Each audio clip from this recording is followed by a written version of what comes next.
My Freedom Team organization has nearly 3,000 agents in it that I get paid on whether I sell anything this month or not.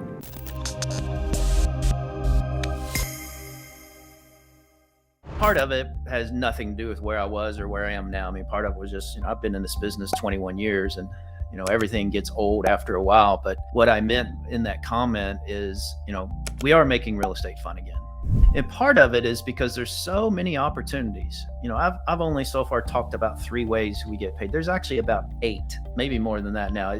There's always something new that we can take advantage of if we want to. But just knowing that I don't have to chase every single deal for the rest of my life, that's what makes it fun again for me. I got into this business thinking I was going to accumulate financial freedom. And yeah, you can do that at the expense of your family, your kids, and your vacations. I've been on many vacations sitting on the beach with the laptop on my lap. I wasn't really present. And the beauty of EXP is, as an average agent, you can work with us doing the same deals you're currently doing and increase those because of the systems and tools you'll have access to. But you're also going to earn stock along the way.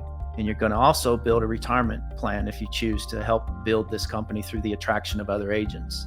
And that's what makes it fun, because you're not just chasing every buyer and every seller over and over and over. January 1's about to be here. We're all going to start over with a 0 again, except at EXP.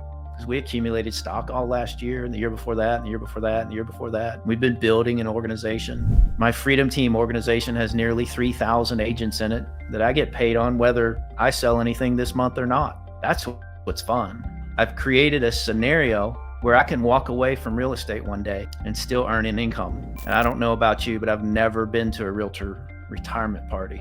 But unfortunately, I've been to far too many funerals. There is another way to do this.